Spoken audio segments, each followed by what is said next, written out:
يلا السلام عليكم ورحمه الله وبركاته. ماشي، نركز مع بعض في درس اسمه التقسيم، اللي هو الدرس الاول في الوحده الثانيه. احنا عارفين ان في تقسيم من الداخل وتقسيم من الخارج، كنا قلنا في مقدمه الفيديو بتاع المره اللي فاتت او في مقدمه الحصه اللي فاتت في المقدمه يعني. قلنا عندنا في تقسيم من الداخل وتقسيم من الخارج. لما اجي ارسم الف خش ادي الف دي قطعه مستقيمه وانا احط لها هنا ج، فالجيم دي تقع بين مين ومين؟ ينفع اطلق عليها اقول ان ج بتقسم الف ب من الداخل، صح؟ كلام جميل. طب الالف بتعمل ايه في الب ج؟ بتقسم ب ج من الخارج.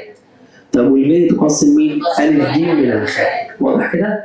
المهم عندي عشان ما نتوهش في تفاصيل يعني يهمني ان انا اكون عارف القانون بتاع احداثي نقطه التقسيم. بجيب ازاي؟ بجيب السين الاول عن طريق قانون لام 1 س 2 زائد لام 2 س 1 على لام 1 زائد لام 2، ده لو كان التقسيم من الداخل. ونفس الكلام الصاد، لام 1 صاد 2 زائد لام 2 صاد 1 على لام 1 زائد لام 2، ده لو كان التقسيم من الداخل. لو من الخارج نفس القانون بس هنحط ايه؟ سالب. طيب مثال صغير على الكلام دوت. حضرتك بيديني الف وبيديني ب، قول لي اوجد احداث ج 3 تقسم الف من الداخل بنسبه كام الى كام؟ 3 الى 4. نروح مصلين على النبي الاول كده، انا بشرح في الاول كان واحد ما كانش حاضر او كان واحد كان غايب او ما كانش مذاكر. حضرتك انا عندي مين بتقسم مين؟ ج بتقسم الف ب، صح؟ تيجي على جنب هنا غالي تكتب حاجه اسمها س النسبه وهنا مين؟ ص، واكتب احداثي الف وادي احداثي ب، وهكتب من احداثي الف 1 2 والب طبعا دي اسمها س 1 س 2 صاد 1 صاد 2، والنسبه والتقسيم منين؟ من الداخل. نحط موجه عشان نفتكر، وادي لام 1 وادي لام 2، وراح كاتب س 1 س بتساوي قانون اسمه ايه؟ لام 1 س 2 3 في سالب 1 زائد لام 2 في صاد 1، يبقى ضرب 3 في سالب 1 بالراحه. لام 2 في صاد 1 4 في 1 على 3 زائد 4، يبقى فوق كام؟ سالب 3 زائد 4 يطلع معايا 1 على 7. ارجع اجيب مين؟ قيمه الصاد، هسمع القانون اسمه لام 1 صاد 2. لام 1 صاد 2 يعني 3 في 3 ب9 زائد 4 في 2 ب8 اللي هي لام 2 صاد 1 على لام 1 زائد لام 2 3 على 7، يبقى فوق 17 على مين؟ على 7. يبقى اذا احداثي النقطه ج عباره عن 1 على 7 و17 على 7. صعبه؟ احنا خدنا الكلام المره اللي فاتت ولكن قلت عيد تاني عشان كان غايب او نازل الدرس عشان ما خدناش عليه واجب اصلا. طيب بيقول لك معاك الف ومعاك ب، اوجد احداث ج ولا تقسم الف ب من الخارج بنسبه كام الى كام؟ هكتب نفس الكلام س نسبه ص، هكتب احداثي الف سالب 3 احداثي ب 4 سالب 2 نسبه 3 الى 5 والتقسيم من الخارج.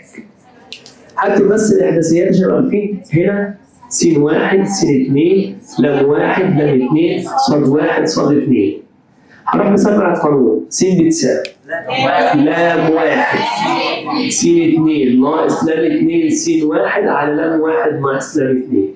لام 1 س 2 3 في 4 ناقص لام 2 في س 2 في س 1 يبقى 3 في 5 بسالب 15 على لام 1 ناقص لام 2 يبقى 3 ناقص 5 12 زائد 15 تطلع 27 على سالب 2. جبنا مين؟ طيب هنا كام بقى؟ 27 على السالب 2 اللي هي سالب 27 على 2. تعال نجيب الصاد. حافظين القانون؟ لام 1 صاد 2 ناقص لام 2 صاد 1 على لام 1 ناقص لام 2. لام 1 صاد 2 3 في سالب 2 سالب 6 ناقص 5 في 3 15 على 3 ناقص 5 يطلع سالب 21 على السالب 2 يعني 21 على 2. يبقى احداثي ج 27 على 2 21 على 2 سالب 27 على 2. دي كانت الفكره بتاع المره اللي فاتت. ماشي. يلا معانا الف ومعانا ب ومعانا ج. وقال لك ان ج بتقسم ا ب من الداخل. ماشي؟ هو قال لك ان ج ده تقسم ا ب من الداخل. خلاص هكتب احداث ا صح؟ واحداث ب. احداث ا سالب 4 وصاد. احداث ب س و8. احداث ج او النسبه قصدي كام الى كام؟ 4 الى 3. يبقى النسبه 4 الى والتقسيم منين؟ طبعا دي اسمها س 1 س 2 لام 1 لام 2 صاد 1 صاد 2. طيب التقسيم من الداخل يبقى موجب صح؟ هكتب س تساوي لام 1 س 2 يبقى 4 في س 4 س. طبعا هتلخبط بين الس دي والس دي زائد لام 2 في س 1 3 في سالب 4 سالب 12 على لام 1 زائد لام 2 4 زائد 3. هشيل السين واجيبها من الصاد. قصدي انا اجيبها من الجيم. هي الجيم كام وكام؟ عشان اسمها نقطة التقسيم. يبقى على جنب ده بالراحة هقول له جيم عبارة عن 4 و10. يبقى السين بتاع نقطة التقسيم 4 والصاد بتاع نقطة التقسيم كام؟ مش السين دي والصاد دي دول مجاهيل بس هو يجيبهم سين وصاد.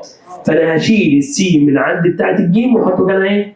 في نقطة التقسيم. فانا هشيل اكتب مكانها ايه؟ 4 هنا 4 س ناقص 12 على مين؟ هنروح نعمل ايه؟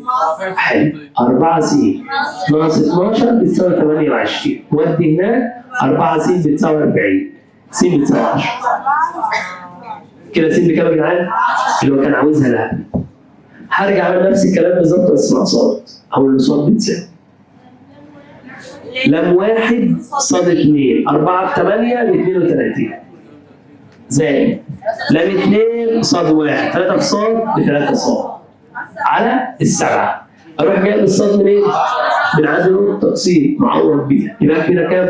10 بتساوي 32 زائد 3 صاد على السبعة. اعمل ايه؟ يبقى 32 زائد 3 صاد بتساوي 70.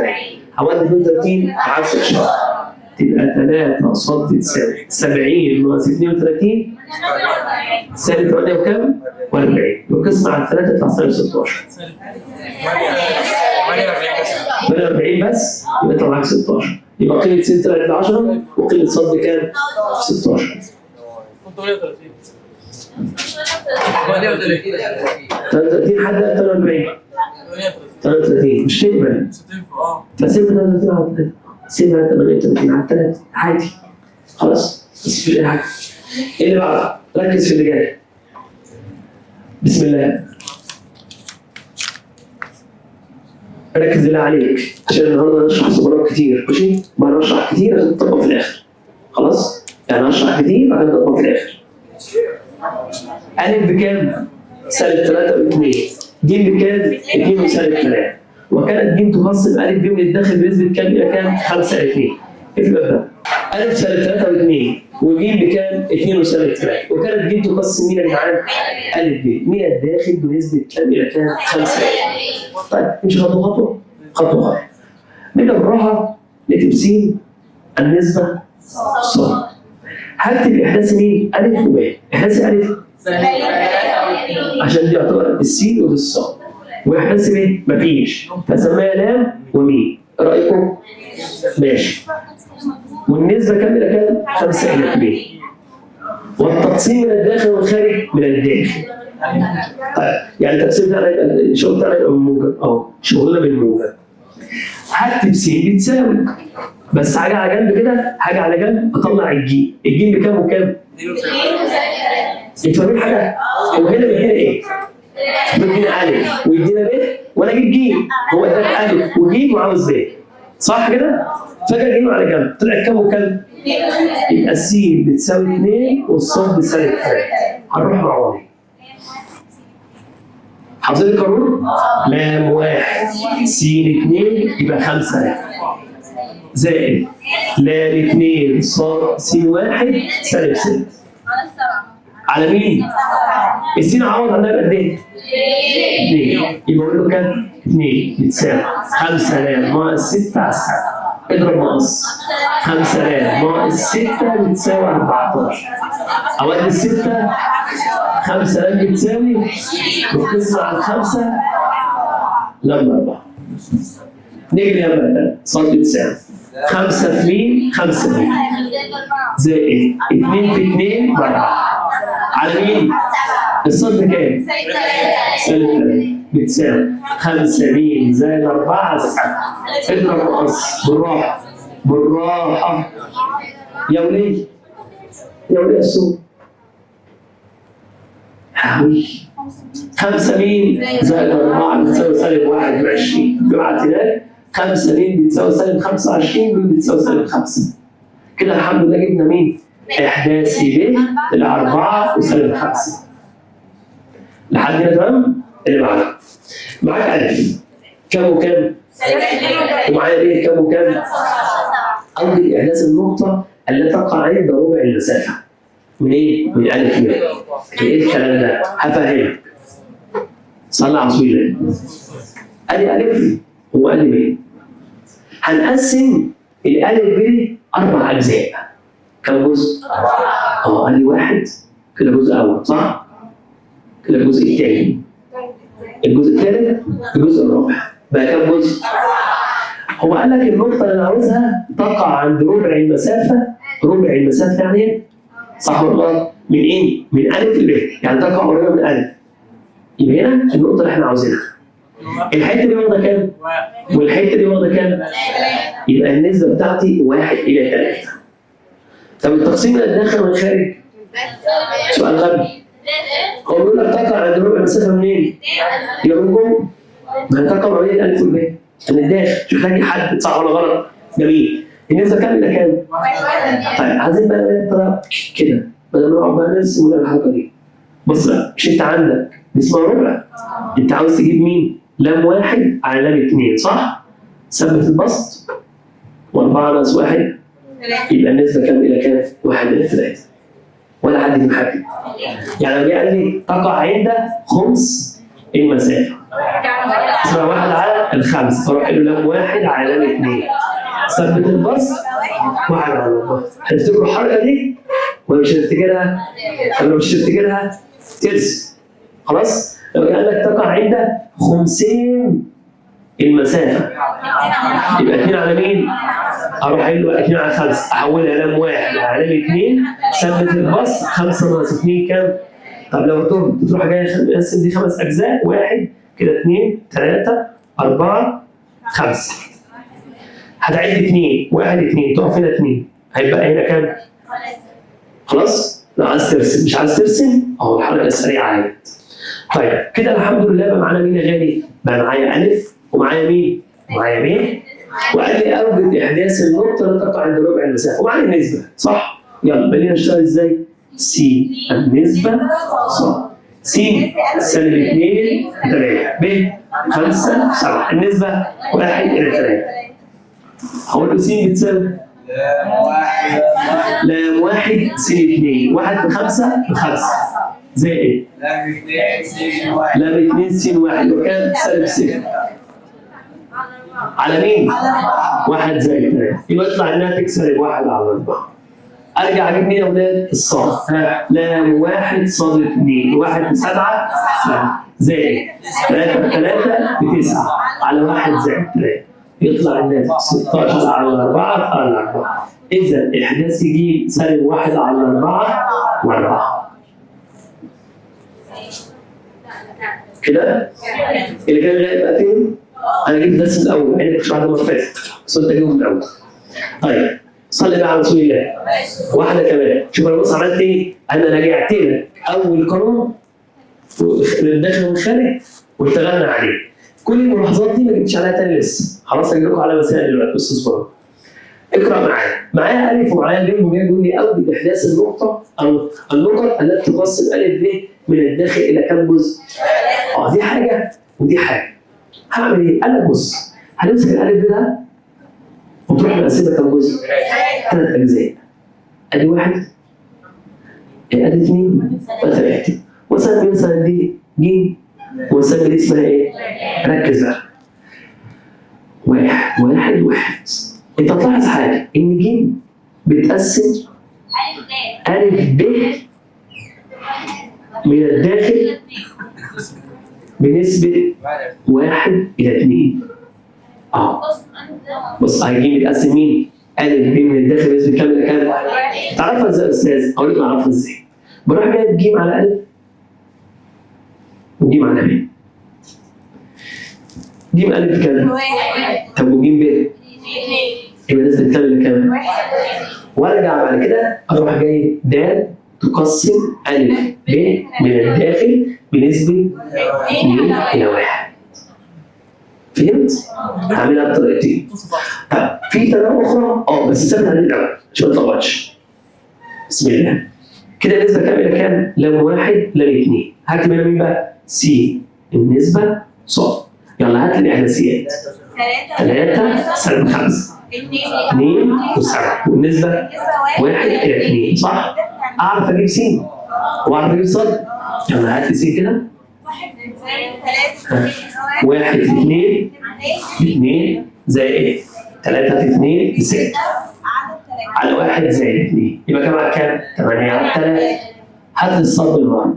صاد بتساوي 1 في 7 7 2 في سالب 5 سالب 10 على مين؟ على 3. يطلع الناتج سالب 3 على 3 فالسالب 1. يبقى أصبح إحداث ج طلع كام على كام؟ 8 على 3 سالب 1. كده الجزء الأول. هرجع أجيب إحداث مين؟ د بس النسبة كام إلى كام؟ 2:1 صح؟ هعمل نفس القصة بس هستبدل نخلي دي فوق نفس الرسمة ولا نفس الرسمة كده؟ بصوا هعمل كده أهو أكتب مكانه كام؟ وكده أكتب مكانه إيه؟ فهمت حاجة؟ يلا س بتساوي 2 في 2 ب4 زائد 1 في 3 ب3 على تطلع 7 وارجع اجيب ص بتساوي 2 في 7 ب 14 زائد 1 في سالب 5 بسالب 10 على مين؟ على 3. في حاجة غلط؟ دي 1 1 سالب 5 سالب 5 معلش سالب 5 14 ناقص 5 9 9 على 3 فيها 3 يبقى إحداثي ده 7 على 3 و30 بس كده كلها مساوي كلها؟ حاضر.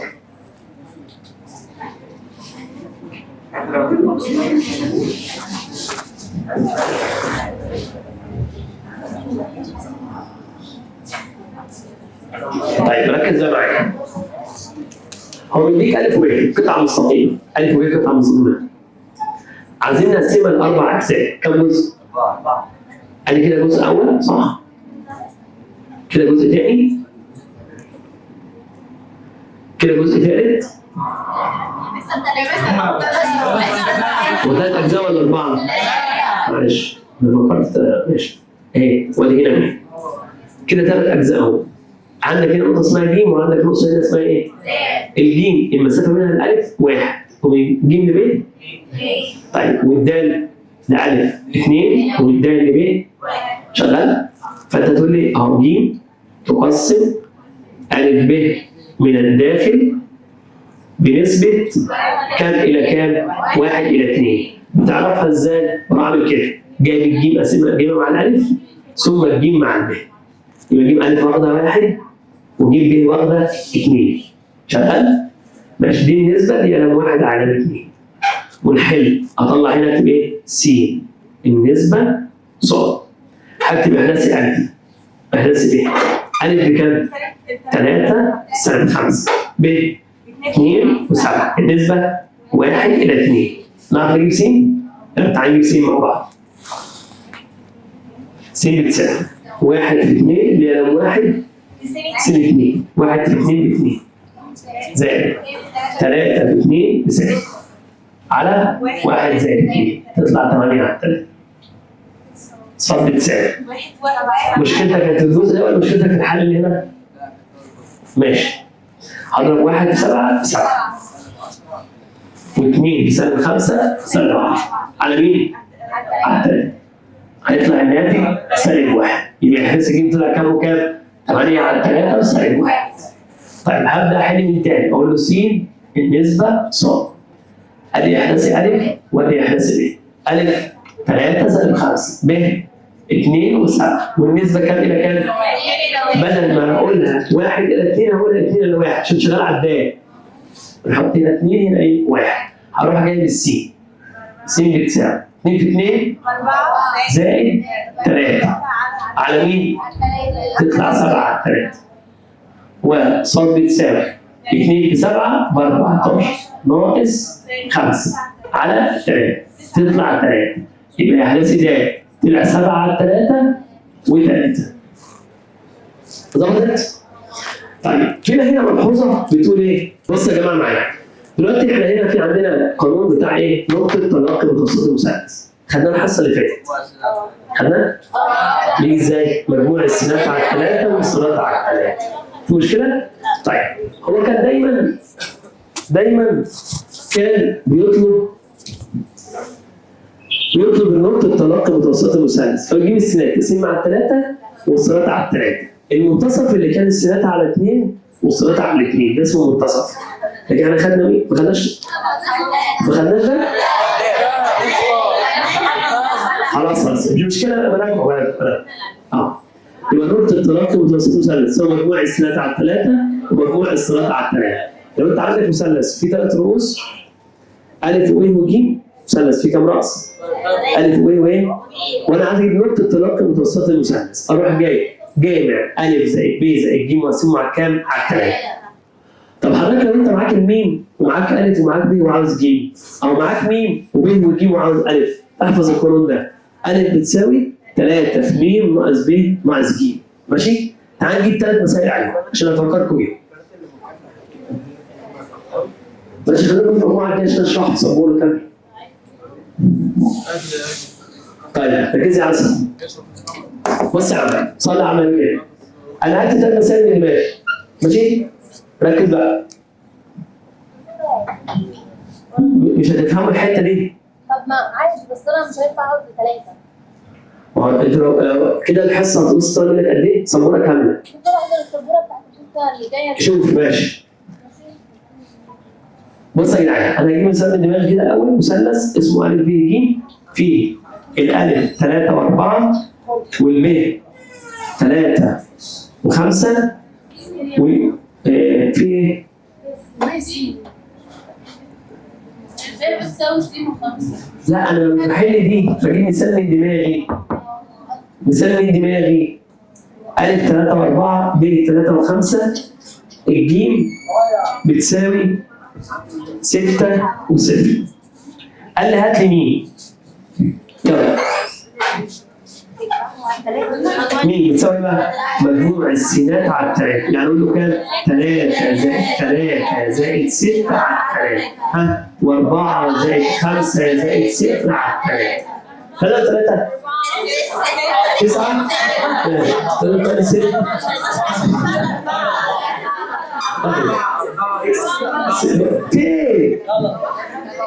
3 6 6 و6 12 على 3 في 4 و4 و5 9 زائد 0 على 3 في 3. بقت مين بكام يا جدعان؟ صح بقى. مين ب 4 و3؟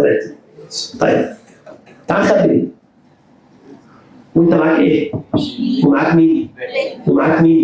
وعاوز أ. بس بقى هتقول أ اصبروا بدون فرصة اشرح. أ هتساوي بدل ما افرض ده س وصاد هقول له 3 في مين ناقص النقطتين التانيين وريح دماغي. انتوا معايا مش معايا؟ ماشي هضرب 3 في مين؟ 3 في 4 و3 في 3 ناقص الب اللي هي كام؟ 3 و5. انا بحل السؤال ده ناقص الجيم 6 و0. 12 ناقص 3 9 9 ناقص 6 3 9 ناقص 5 4 ناقص 0 يبقى اصبحت هندسه الف كام وكام؟ فعلا كانت الف 3 و4 صح؟ طب جيت بقى كنت مخبي لك البيت ماشي؟ وقلت لك هعمل ايه؟ هعمل نفس الكلام. ركز يا باشا.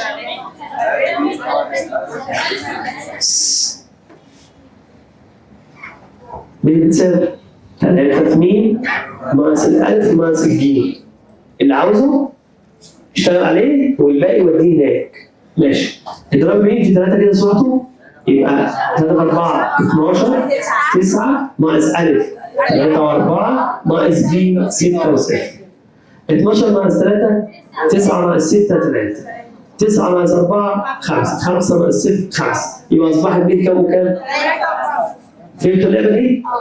دي بقى لعبه ثانيه خالص. ركز بقى.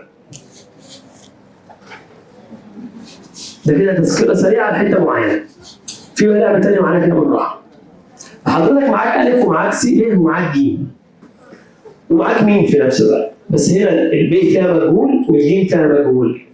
وانا عايز اجيب السين والصاد. قال لك عادي، مش انت عندك الميم سواء الف زائد ب زائد ج على 3 مش القانون الاساسي؟ حلو، يلا هات لي الميم. الميم اصلا بكام؟ 1 و4. بنات هنا 1 و4. اجمع بقى 0 زائد س زائد سالب 1 على 3. 0 زائد س سالب 1 على 3. هذا الصاد 1 زائد 5 زائد صاد على 3. 1 زائد 5 زائد صاد على 3. شغال؟ ماشي. هاجي بقى همسك دي اساويها بواحد وامسك دي اساويها باربعه، صح؟ يبقى اقول له ايه؟ س ناقص 1 على 3 بتساوي 1. اضرب نص. س ناقص 1 بتساوي 3. س بتساوي 4. وهنا 6 زائد ص على 3 بتساوي 4. 6 زائد ص بتساوي 12. ص بتساوي 6. كده جبنا مين ومين؟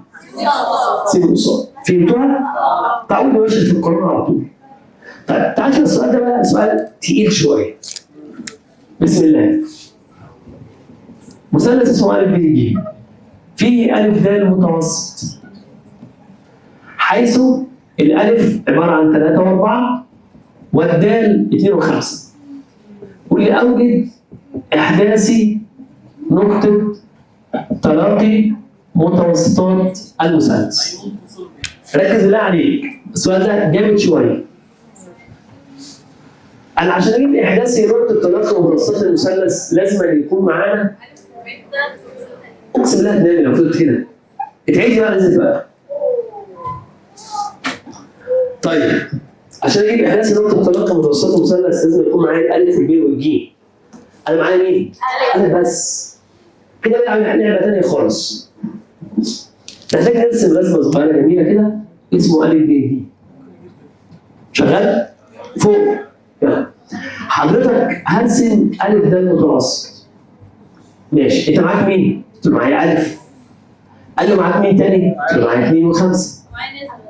ومعاك نسبه. دي اسمها ميم، صح؟ طقس المتوسط نسبة 1 إلى 2 من جهة القاع. يبقى النسبة كام إلى كام؟ يبقى أنت أصبح معاك، بص معايا، س النسبة ص. هكتب هنا مين؟ ركز بقى، أنا عندي مين بتقسم مين؟ مين تقسم مين؟ أنا مش عارف النسبة اسمها إيه. فأنا عامل كده ميم ألف على ميم د. دي النسبة. ميم ألف واخدة 2. ميم د واخدة 1. فهمتوا؟ عشان بقى هكتب ايه الأول؟ ألف. واكتب مين بعدها؟ فاهمين حاجة؟ الترتيب مهم. ماشي. أنا دلوقتي شغال مين؟ شغال لمين؟ بتقسم ألف د. فأنت ذكرت ايه الأول؟ ألف. تكتب الألف الأول. أنت قلت مين؟ تقسم ألف د. فأنت ذكرت ألف الأول، تكتب الأول. تاني حاجة النسبة الأولى بتاعت الإيه؟ يعني دي اللي هي لام 1 ودي اسمها ايه؟ لام 2. ليه بتعملها بالشكل ده؟ يلا هات لي كده السين 3 4. هات لي الدال 2 5. النسبة 2 إلى 1 ولا 1 إلى 2؟ عشان أقول 1 إلى 2 لازم أكتب الدال الأول. فاهمها؟ بنفسه. ها س بتساوي تقسيم الداخل، ها 2 في 2 زائد 3 على 3 تبقى 7 على 3. ص بتساوي 2 في 5 14 زائد 4 على 3 تطلع 14 على 3. يبقى إذا إحداثي ده قصدي إحداثي مين بتساوي 7 على 3 و14 على 3. مش فاهمينها؟ لو عكست النسبة، عشان أعكس النسبة أنت عاوز تقول 1 إلى 2 صح؟ يعني أنت تقول د وهنا ألف وتبدأ بداية. شغال؟ طيب كده بفضل الله السبوره رجعت الحصه اللي فاتت بالكامل ومعاها افكار جديده كمان. ماشي؟ هل احداث نقطه المنتصف ده محتاجينها؟ لا. احنا خدناها المره اللي فاتت. كانت بتيجي ازاي؟ مجموع السينات على الاثنين والصادات على الاثنين. شغال؟ تعالى نحل شويه على السبوره دي الاول وبعد كده نرجع نكمل الدرس. الملاحظه اللي معانا بقى ركز بقى كويس، مش هقول لك نوع التقسيم من الداخل ومن الخارج ولا هديك نسبه، انت اللي هتجيب نوع التقسيم وانت هتجيب النسبه. ازاي؟ بص الملاحظه اللي معانا بتقول لو فرضنا ج تنتمي لألف ب قطعة، لو كانت ج تنتمي لألف ب قطعة مستقيمة، يعني أنا هنا ألف وأدي هنا ب وأدي هنا ج، فالجيم تقع ما بين الألف والب، صح ولا غلط؟ أنا عندي ج تنتمي لألف ب قطعة مستقيمة، طالما ما قاليش من الداخل أو الخارج، المنظر ده بالنسبة لي لما يقول ج تنتمي لألف ب قطعة مستقيمة أنا عارف إن هو تقسيم من الداخل، أروح قايل له إذا ج تقسم ألف ب من الداخل. طب بنسبة كام يا عم؟ قال لك بنسبة ج ألف على ج ب، آخد الجيم مع الألف والجيم مع الب. دي بالنسبة لي النسبة اللي أنا هشتغل عليها. طب جه قال لي ج تنتمي لألف ب شعاع ولا تنتمي لألف ب قطعة مستقيمة. دي رسمتها عاملة إزاي؟ رسمتها عاملة كده، أدي ألف ب شعاع. الجيم تنتمي لمين؟ لألف ب شعاع، بس ما تقعش الألف والب. دي خلاص معناها إن هي بره من الخارج. ماشي؟ فأقول له في الحالة دي أقول له إذا ج تقسم ألف ب من الخارج بنسبة برضه ج ألف على ج ب. طب جه قال لي ج تنتمي لألف ب شعاع بس، شعاع بس. خلاص؟ أو قال لي تنتمي لألف ب خط مستقيم. لو جه قال لي ج تنتمي لألف ب شعاع قد تكون من الداخل أو من الخارج. طالما قال لك ج تنتمي لألف ب شعاع ما قالش لا تنتمي لألف ب، معناها إن الجيم ده يا إما من الداخل يا من الخارج. طب قال لك ج تنتمي لألف ب قطعة مستقيم، طب وده اسف ألف ب خط مستقيم، طب ده خط مستقيم قد تكون الجيم هنا قد تكون هنا قد تكون هنا، صح ولا غلط؟ مش انا برضه مره من الداخل ومره من الخارج. اقول لكم حاجه انتوا مش فاهمين حاجه. برافو.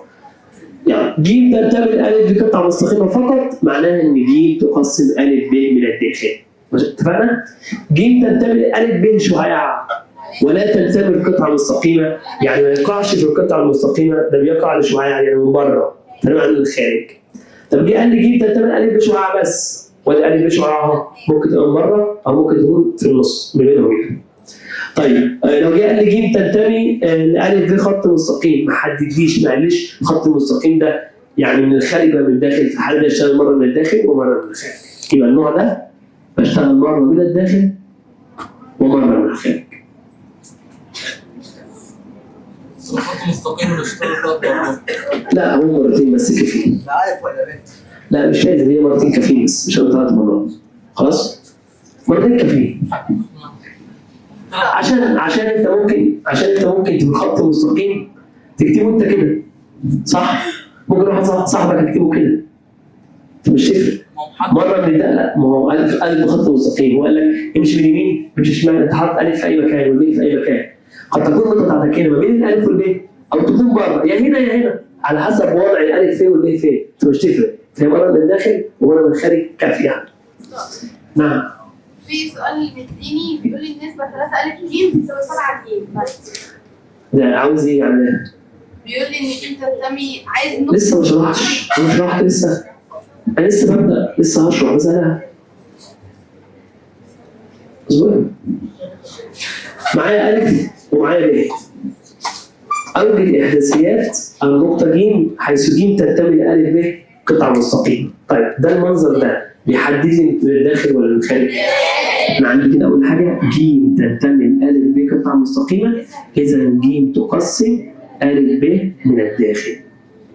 طب بنسبه كام الى كام؟ قال لك بنسبه ج الف على ج ب.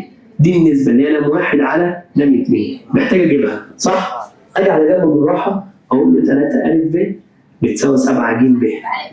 هروح جايب الف ب على ج ب 7 على 3. ألف ب على ج ب كم على كام؟ 7 على 3. طب فين ألف ب يا أستاذ؟ مفيش ألف ب. ده هنا ج ب. هضطر أعمل إيه؟ أرسم. هضطر أرسم، اصبر يا حبيب قلبي. هرسم قطعة مستقيمة. هنحط هنا ج صح؟ طيب حط عند ألف ب 7. وجيم ب كام؟ 3. يبقى هنا كام؟ يبقى أصبح ألف ب أخد قد إيه؟ 4. والجيم ب أخد كام؟ يبقى نحط عند ألف ج 4 وجيم ب 3. يبقى النسبة كام إلى كام؟ طيب نراجع كده كمان مرة عشان تثبت في المعنى. يلا بالراحة واحدة واحدة اشبع. نعم مش عارف أكتب. مش عارف أكتب. هو بدينا ألف وبدينا إيه؟ أوجد أحداث النقطة ج التي أو حيث الج تنتمي الألف ب قطعة مستقيمة. فأنا هاجي على جنب كده أقول عندنا الجيم تنتمي الألف ب صح؟ إذا ج تقسم ألف ب منين؟ من الداخل. طب أقول له بنسبة ج ألف على ج ب، معرفش قد إيه، هروح جاي على جنب، هو مديني نسبة اسمها إيه؟ 3 ألف ب تساوي 7 ج ب، هروح جايب ألف ب على ج ب 7 على 3، يبقى ألف ب على ج ب 7 على 3. فكده بقيت أسهل. طيب هنا يا أستاذ الجيم ب بكام؟ ج ب صح؟ بكام؟ هتحط 3. المشكلة فين؟ في ألف ج. هنا في ألف ج؟ هنا في كام؟ 7. هضطر أعمل إيه؟ قال لك هضطر ترسم. أرسم إزاي؟ قال لك هتعمل قطعة مستقيمة اسمها ألف ب. تحط هنا الألف وتحط هنا الب. حطينا القطعة المستقيمة وبعدين هو قال لك إن الجيم هنا ما بينهم يعني. عرفت منين ما بينهم؟ مش ما بين الداخل صح كده؟ ماشي. هحط عند ألف ب 7 والجيم ب كام؟ 3. فبالتالي الحته دي قد ايه؟ ب4. فيبقى الجيم بكام؟ ممكن اعمل زي ما عملنا في الفيديو اللي فات. لا ما تحفظهاش. ما تحفظهاش. مش ثابته. لو لعب معاك هتنزل غلط. لازم ترسمها. هي مش صعبه على فكره. خلاص؟ طيب نعرف نجيب بقى س النسبه صار الحاجات دي؟ يلا نقول بقى ايه؟ نكتبها فوق احسن. س النسبه صار. هكتب احداث ألف سالب 3 2 4 3 لام 1 4 3 س بتساوي 4 في 4 ب 16 زائد سالب 9 على 4 زائد 3 يبقى 7 على 7 فعل 1. هذا الصاد 4 في 3 ب 12 زائد ب 6 على يطلع الناتج 18 على 7. يبقى أصبح إحداثي ج 1 وكام؟ و18 على 7. السؤال اللي بعده نفس السؤال بس غير الصيغة. دي قال لك إيه؟ هنا بقى قال لك ج تنتمي لمين؟ لألف بشعاع. طيب ج تنتمي لألف بشعاع معناها إيه؟ هل من الخارج؟ هل من الخارج؟ لو قلت بس يبقى ايه؟ لو قلت بس اقول مره من الداخل ومره من الخارج. فانا هبدا اقول له بالراحه بما ان الجيم تنتمي لالف بشعاع ولا تنتمي لالف بقطعه مستقيمه اذا ج تقسم الف ب منين؟ من الخارج. هركز بقى ادي الف وادي ب صح؟ وادي هنا ج بره. يبقى نقول له هنا ج تقسم الف ب من الخارج. هقول له النسبه بتاعتنا لام 1 على لام 2 عباره عن ج أ على ج ب. بجيبها من هنا يا ولاد. طيب ج أ بكام وج ب بكام؟ قال لك مش موجوده النسبه. نيجي على جنب كده ناخد النسبه نشتغل معاها. 5 أ ب 9 ج ب. هات لي أ ب على ج ب 9 على 5. انا مألف مسألة بالدماغ قد تحتمل الصواب او تحتمل الخطأ. أ ب واخد كام؟ 9 وج ب واخده 5. فانا عاوز اجيب ج أ 14. المره دي جمعت صح ولا غلط؟ مش هينفع نعمل زي المره اللي فاتت لازم ترسم. والج ب واخده كام؟ يبقى النسبه كام الى كام؟ 14 على 5. هنعرف نكمل ثم نشتغل ونقسم من الخارج. لو مقسم النسبه صار كده. اللي بعده كده هو هنا يا جماعه كان خافي النسبه وكان خافي نوع التقسيم. فانا عرفت منين؟ كان ج تنتمي لقطعه مستقيمه فده بالنسبه لي من الداخل. ج تنتمي الف بشعاع ولا تنتمي لقطعه مستقيمه معناه من الخارج. السؤال اللي بعده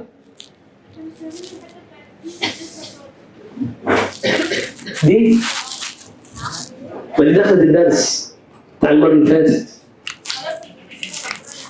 ماشي، دي اسمها س واحد، دي اسمها س اتنين، لام واحد، لام اتنين، صاد واحد، صاد اتنين. ده كان القانون، ماشي؟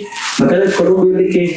لام واحد س اتنين، الأربعة في الأربعة ب 16 زائد لام اتنين س واحد، 3 بسالب 3 بسالب 9 على لام واحد زائد لام اتنين، فجمع دول 7 ودول 7 7 على 7 تاني واحد. خلاص؟ ونفس الكلام بقى يبقى لام واحد صاد اتنين على لام اتنين صاد واحد. الفكره اللي بعدها والانتراكشن، الفكره اللي بعدها محتاجه تركيز شويه. بيقول لي عندنا الف وعندنا ج وعندنا ب. بيقول لي اوجد ايه بقى؟ اوجد النسبه التي تقسم بها سلسبيل. اوجد النسبه التي تقسم بها ج القطعه ا ب مبينه نوع التقسيم. طيب انا النوع ده هو محتاج النسبه اللي بيتقسم بها ج أ ب. احنا كان المعطيات بتاعنا كان بيديك أ وب ويطلب مين؟ وكان بيديك النسبة. النهارده اداك أ وج وب وطالب النسبة نفسها وعايز يعرف نوع التقسيم برضه. فأنا بعمل إيه؟ أقول له ج تقسم أ ب. أنا ما أعرفش من الداخل ولا الخارج، صح ولا غلط؟ فأنا أعمل إيه؟ هكتب عادي خالص هنا س طبعا هنا أ ها ودي ب س النسبة قصاد. هنا س واحد، س اتنين، لام واحد، لام اتنين، صاد واحد، صاد اتنين. ماشي أحسن. س واحد إحداثياته واحد واثنين، 5 و6 ولا 8؟ 8 و9 أنا آسف، المفروض آخد الألف ومين والب. 8 و9 والنسبة ما أعرفهاش، هسيبها لام واحد وأسيبها لام اتنين. ولا طيب وبعدين قال لك يا باشا مش انت عندك على جنب الجيم عباره عن 5 و6؟ قلت له اه. قال لي يبقى س ب5 وصاد ب6. قلت له تمام.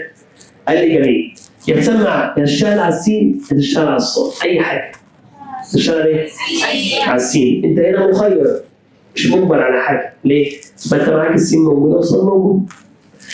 هنا في السؤال اللي جاي بص 6 ومين؟ وصاد. هنا في مجهول. لما اجي اشتغل على مين؟ على السين مش هشتغل على الصاد، مش الصاد ده مجهول.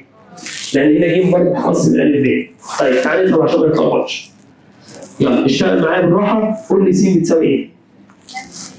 لام واحد س اتنين، يعني كام في كام؟ لام في 8 يبقى 8 لام واحد زائد ايه؟ برافو عليك، انت كده بتفهمي، انت كده ممتازه. ليه ما خدناش ناقص؟ خدتها موجب.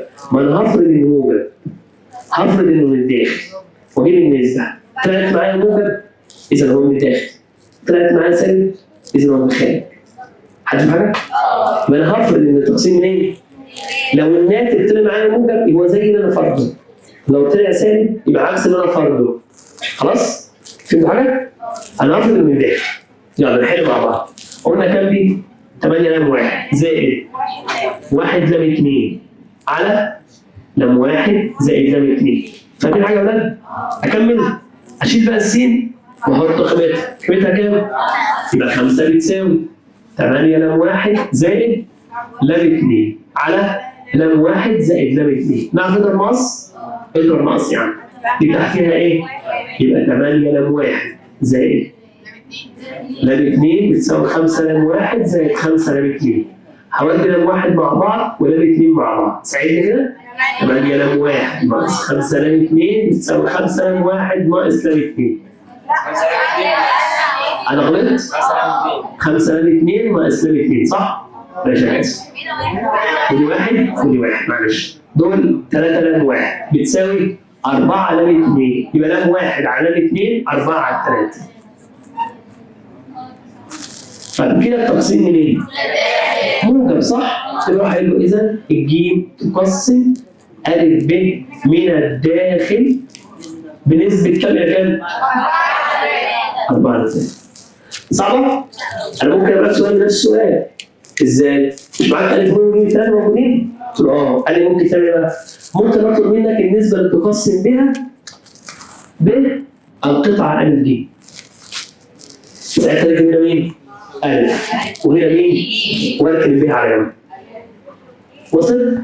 ممكن اروح قايل لك ايه؟ اوجد النسبه اللي تقسم بها الف القطعه دي ج، يبقى نحط الالف على جنب واشتغل الباقي مع ج.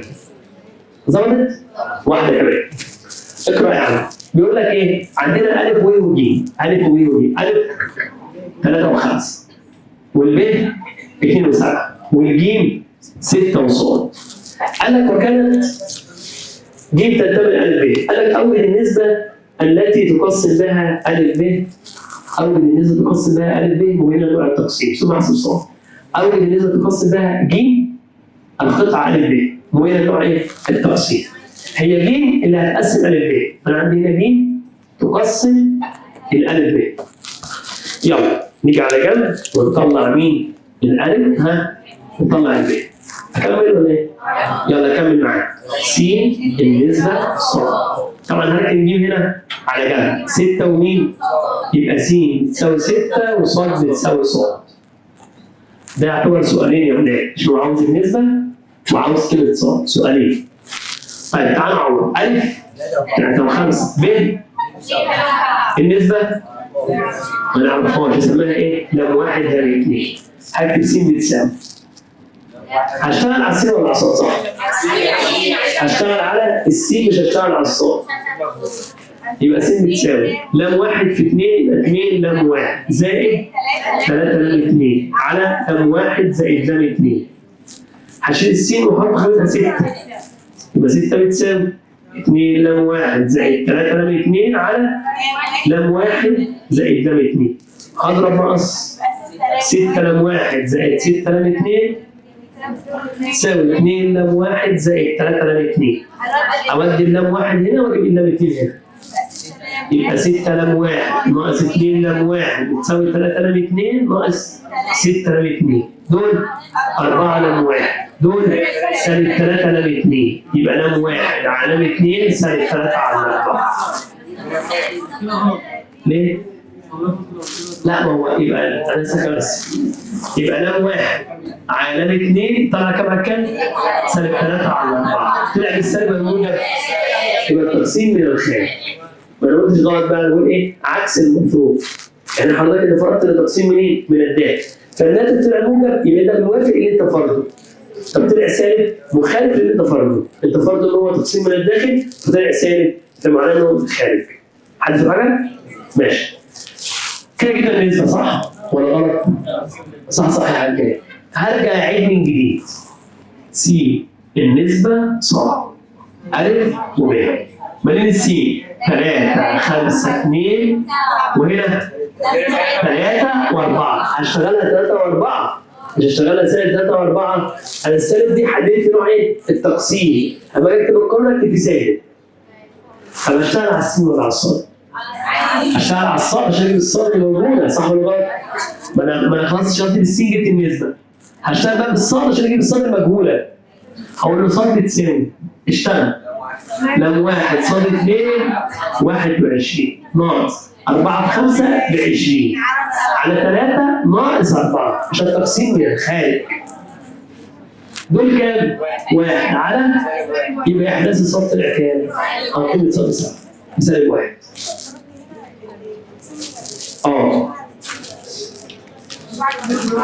احنا فرضنا ان التقسيم من الداخل. لما فرضناه التقسيم من الداخل ورحت ضارب مقص حصلت على نسبه طلعت كام على كام؟ سالب 3 على 4. يعني ده من الداخل ولا من الخارج؟ كده من الخارج. الناس ركز يا ولاد. يا عسل ركز. كده معناه ان التقسيم ايه؟ من الخارج. ليه بقى؟ عكس اللي احنا فرضناه. مظبوط؟ ارجع بقى اجي اشتغل بقى اكمل المساله. هكملها على من الداخل ولا من الخارج؟ هكمل من الخارج. طيب بص بقى دي هنشرحها. لا دي حاجه ثانيه. دي ما تخصناش في حاجه. الكلام ده في حاله ان ايه؟ لو جه قال لي الجمله اللي موجوده دي ما كنتش عارف انا التقسيم اصلا. يعني دي مش هتخصنا في حاجه في المساله. ماشي؟ هو المفروض ما يكتبهاش كده اصلا. المفروض يكتبها كده. صح؟ المفروض يكتبها بالشكل ده عشان ما اعرفش هو من الداخل ولا من الخارج. ماشي. يلا او ممكن يعني ايه؟ ممكن كده متجهات يا ولاد. لو جه قال لك ج تنتمي لالف ب متجه دي معناها برضه ايه؟ يا من الداخل يا من الخارج. صح كده؟ عامله زي مين؟ عامله زي الشعاع بالظبط. بص بقى في السؤال اللي جاي بالله عليك، احنا هنحله تفصيلي وبعدين هقول لك تنجزه ازاي بسرعه. خلاص؟ تاني فوق فوق. انت مش جوه التليفون ليه؟ انت مش مركزه معايا. معايا ألف ومعايا ب، واللي أوجد النسبة التي تنقسم بها ألف ب بواسطة محور مين؟ السينات. ركز بص إيدك في الحتة دي. طيب محور السينات إحداثياته